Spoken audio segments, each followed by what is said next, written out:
সাকিব আল হাসান আজকে কোথায় থাকতেন আর সাকিব আল হাসান আজকে কোথায় আছেন? একটা কথা ছিল সাকিব আল হাসানকে নিয়ে একটা কথা আছে, বাংলাদেশের প্রাণ, বাংলাদেশের জান সাকিব আল হাসান। সেটি কিন্তু এখন কেউ বলছে না, কারণ সাকিব ভেঙে ফেলেছেন, টুকরো টুকরো করে ফেলেছেন। সর্বজন স্বীকৃত সাকিব নয়, সাকিব একটি পক্ষকে বেছে নিয়েছেন। সেই পক্ষের লোকজনও তাকে এখন তেমন করে বলছেন না।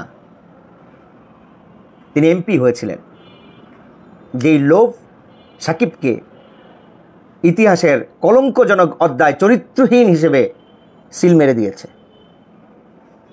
কি লজ্জা, দেশে আসতে পারল না এত বড় একজন ক্রিকেটার, কি লজ্জা, দুঃখজনক।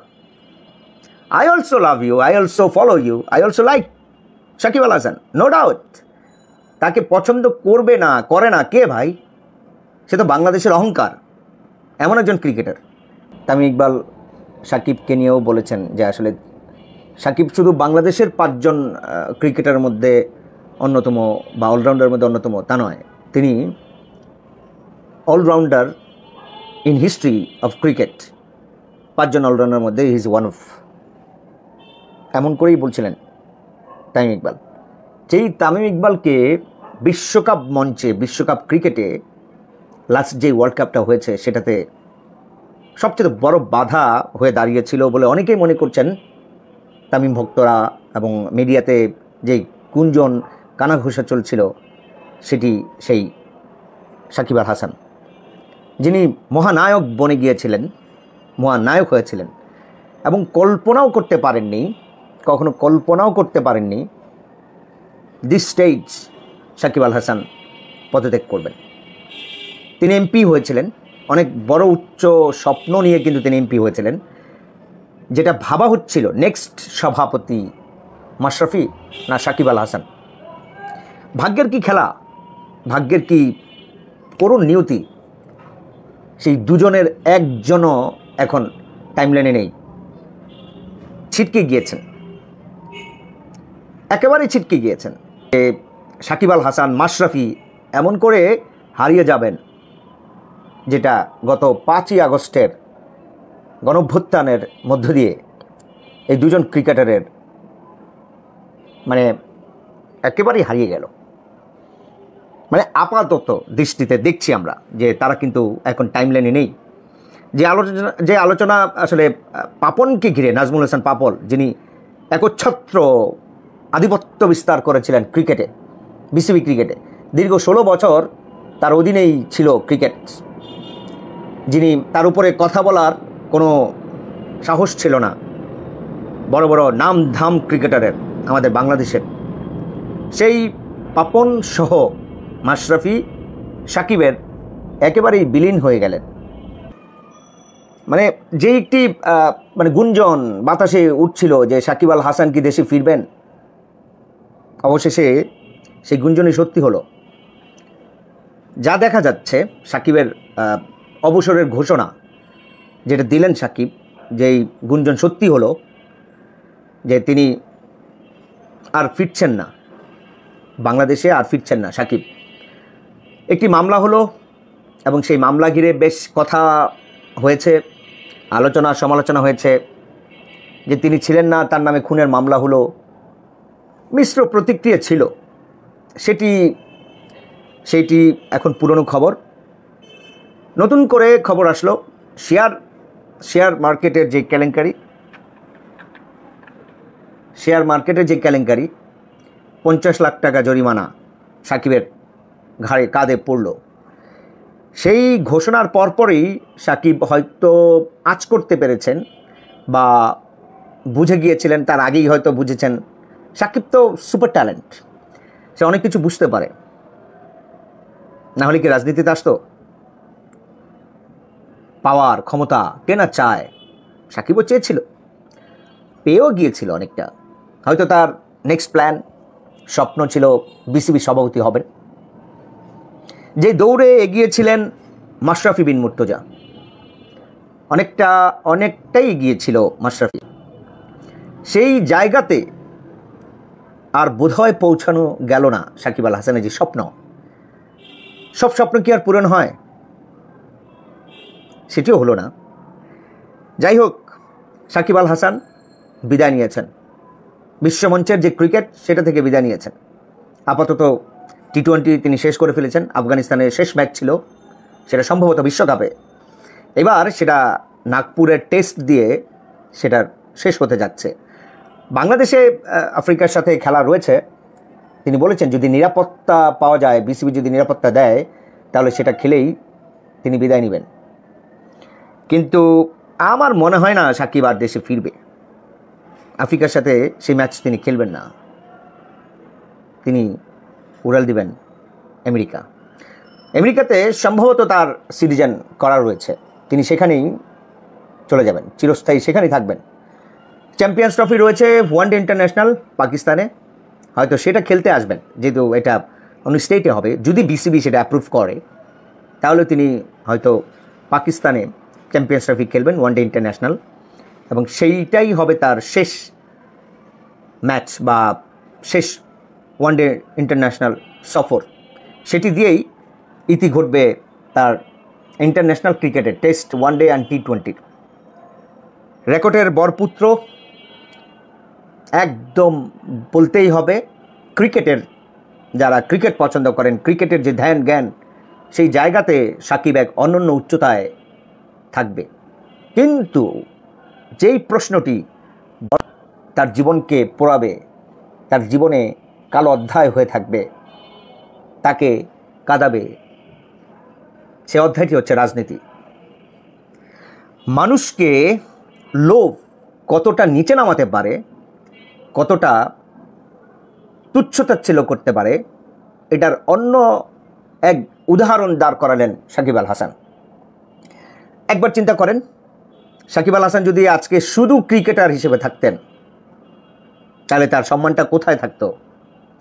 আজকে তাকে কি বরণীয়ভাবে তার অবসরের ঘোষণা আসতো, সর্বমহলে প্রশংসায় ভাসত সাকিব আল হাসান।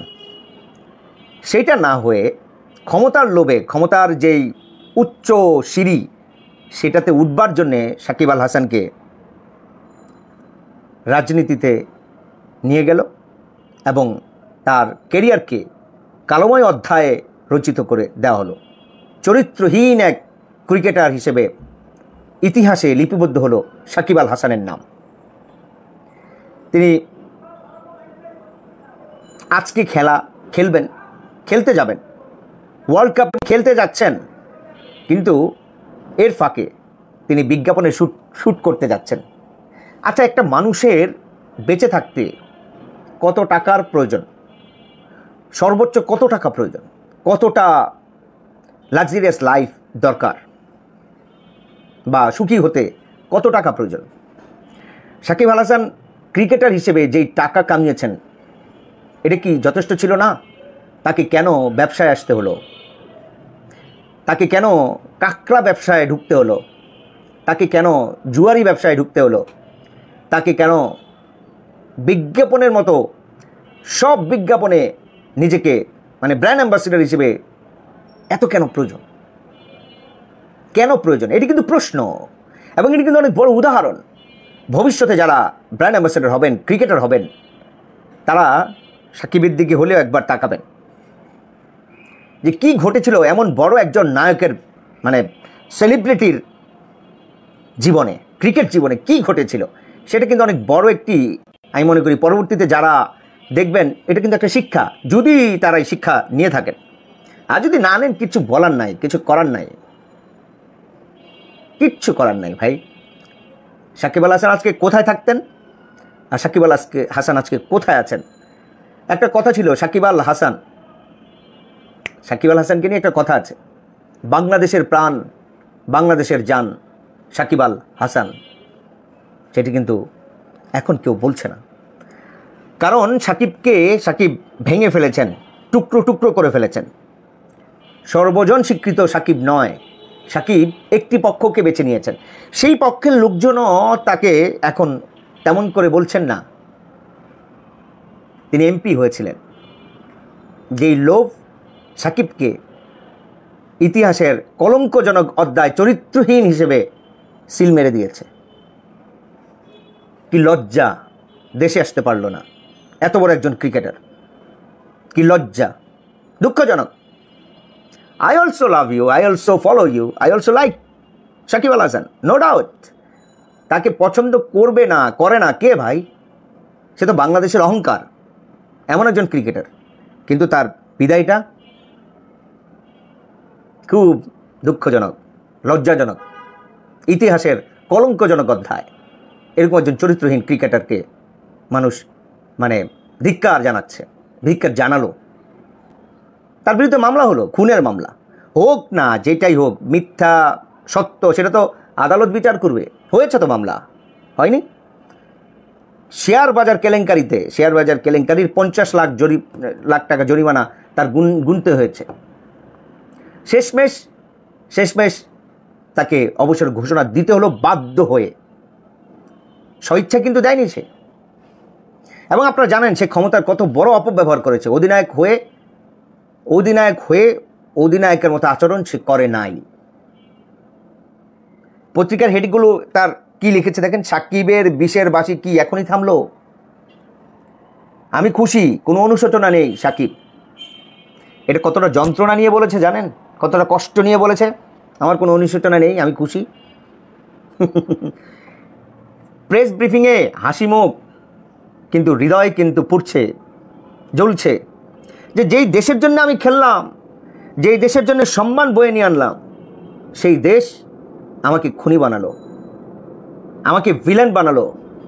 এই কষ্টটা কিন্তু তার প্রতিচ্ছবিতে রয়েছে, সেটা আমি দেখতে পাই, অনেকেই দেখতে পায়।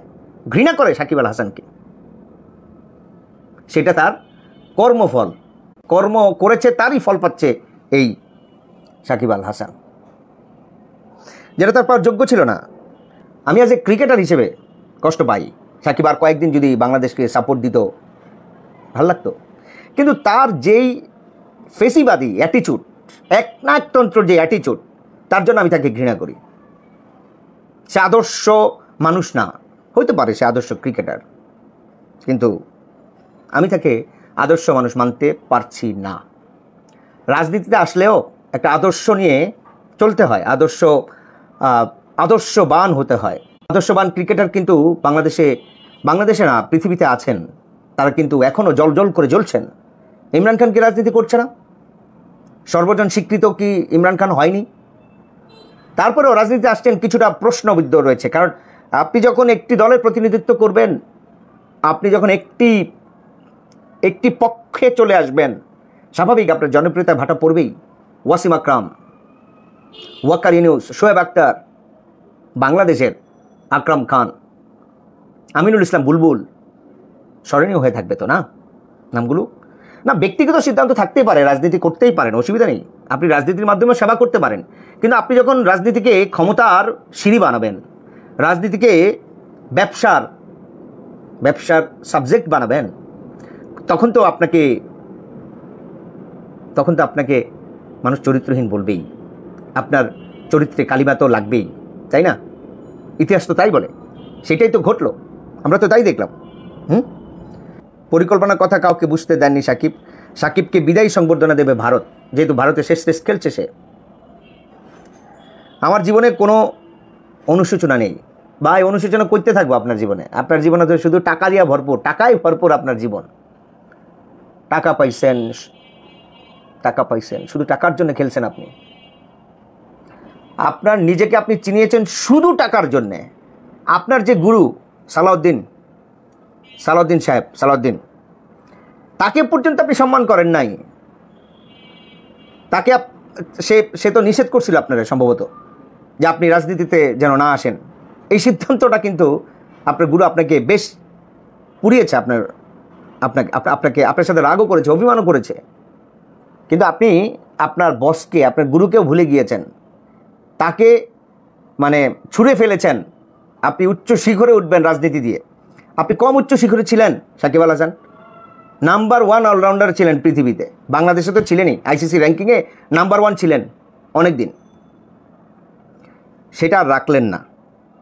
একজন বিতর্কিত ক্রিকেটারের আসলে জীবনের ইতি ঘটল, এবং সেটাও খুব দুঃখজনক, কলঙ্কজনক অধ্যায়, ইতিহাস হয়ে কালো অধ্যায়ে আপনার নামটা লিখিত হয়ে গেল, স্বর্ণাক্ষরে না, কলঙ্কজনক হয়ে।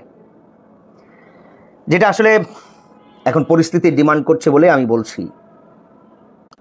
বাংলাদেশের মানুষ সাকিব আল হাসানকে জান প্রাণ, বাংলাদেশের জান, বাংলাদেশের প্রাণ সাকিব আল হাসান এই জায়গাতে নিয়ে গিয়েছিল, কিন্তু সেই জায়গা থেকে আর পারলেন না। যাই হোক, সাকিব আল হাসান এখন, আমার কাছে মনে হয় সাকিব আল হাসান তো আমেরিকার সিটিজেনশিপ, আমেরিকা চলে যাবে, আমেরিকার নাগরিকত্ব পেয়েছেন। এখন হয়তো এটা অবাক হব না, বাংলাদেশের ক্রিকেটের জন্য তো আর সাকিব আল হাসান মনে হয় না ক্রিকেট বোর্ড সুদূর প্রসারী চিন্তায় সাকিব আল হাসানকে কাজে লাগাবে কিনা, সেটি অনেক বড় প্রশ্ন। কারণ সে রাজনৈতিকভাবে নিজেকে এমনভাবে ট্যাগ করিয়েছে যেটা মনে হয় না আর সম্ভব হবে। তো সেটা আমার মনে হয় যে সে আমেরিকার ক্রিকেটের জন্য কাজ করবে, অন্য দেশের ক্রিকেটের জন্য কাজ করবে। আমিনুল ইসলাম বুলবুলের কথা মনে আছে? এই ক্রিকেট বোর্ড আমিনুল ইসলাম বুলবুলকে কাজে লাগায় নাই। আমিনুল ইসলাম বুলবুল এমন একজন ক্রিকেটার, এমন একজন সম্পদ বাংলাদেশের, তাকে বাংলাদেশের ক্রিকেটে কাজে লাগানো হয় নাই। সে আমিনুল ইসলাম বুলবুল বিদেশিদের জন্য, জাপানের জন্য কাজ করেছেন, চীনের জন্য কাজ করেছেন, এখন অস্ট্রেলিয়ার জন্য কাজ করছেন একটা ডেভেলপমেন্ট প্রজেক্টে। আইসিসির হয়ে কিন্তু সে বেশ ডেভেলপমেন্ট প্রজেক্টে কাজ করছে, কিন্তু বাংলাদেশের ক্রিকেটের জন্যে কাজ করতে পারলো না। সেই সুযোগটা ক্রিকেট বোর্ড তাকে দিল। দুঃখজনক, কষ্ট লাগে ভাই বাংলাদেশের ক্রিকেটের জন্য। সাকিব আল হাসানের নেক্সট গন্তব্য আমেরিকা, এবং সে আমেরিকার হয়েই হয়তো ক্রিকেটের উন্নয়নে কাজ করবে। সে তো টুকটাক টি-20 ক্রিকেটের সাথে আরও খেলবে, হয়তো আন্তর্জাতিক থেকে হয়তো অবসর নিয়েছে, আবার হয়তো আচমকা কোনো ঘোষণাও আসতে পারে, ক্রিকেটে ফিরতেও পারেন সাকিব আল হাসান অন্য কোনো দেশের হয়ে আবার ক্রিকেটে ফিরতেও পারেন, বলা যায় না। এরকম ঘোষণা আসলে আমি অবাক হব না। হয়তো তখন আবার হেডলাইন হবে সাকিব আল হাসানকে ঘিরে। সাকিব আল হাসান হয়তো নিজেকে এইটা দিয়ে প্রমাণ করতে চাইবে যে তোমরা আমাকে সম্মান দাও নাই, তোমরা আমাকে যথাযথ মর্যাদা দাও নাই, এই জন্য আমি এই সিদ্ধান্ত নিলাম, বিদেশিরা আমাকে দিয়েছে, অন্য দেশ আমাকে দিয়েছে। সেটাও ঘটতে পারে, অবাক হওয়ার কিছু নাই। ইংল্যান্ড, ওই যে সাকলাইন মুস্তাককে তো ইংল্যান্ড তো তাদের নাগরিকত্ব দিয়ে, সাকলাইন মুস্তাক তো আপনার এখন পুরোদুস্তর একজন ইংল্যান্ডের ক্রিকেটের জন্য, সে তো উন্নয়নে তো কাজ করছে। মোহাম্মদ আমির, যাকে লাস্ট ওয়ার্ল্ড কাপের আগে আমরা একদম নিউজ দেখেছি, হেডলাইন হয়েছে যে আমির ইংল্যান্ডের ক্রিকেট বোর্ডের ক্রিকেটের নাগরিকত্ব নিচ্ছেন এবং ইংল্যান্ডের হয়ে খেলবেন, এরকম একটি গুঞ্জনও কিন্তু উঠেছিল। তাকে কিন্তু আবার ফিরিয়ে আনা হলো পাকিস্তানের ক্রিকেটে, সে কিন্তু খেললেন। শেষ মুহূর্তে আমাদের এই সাকিব আল হাসানের ঘটনা কিন্তু ওইরকম ঘটেনি, যেটা আসলে আমরা দেখলাম যে খুব, যদিও হাসি মুখে সাকিব আল হাসান ক্রিকেটকে বিদায় দিয়েছেন, কিন্তু তার ভিতরে যে ক্ষত, তার ভিতরে যে কষ্ট, দুঃখ, যে তোমরা আমাকে খুনি বানালা, তোমরা আমাকে মানে খলনায়ক বানালা, ভিলেন বানালা। আরে তুমি তো ভিলেন, তুমি তো খলনায়ক, তুমি তো কি বলে চরিত্রহীন। সেটা তো আসলে বাংলাদেশ বানায় নাই, তুমি নিজে হয়েছ। লোভে পাপ, পাপে মৃত্যু, এটাই প্রমাণ করলো সাকিব আল হাসান।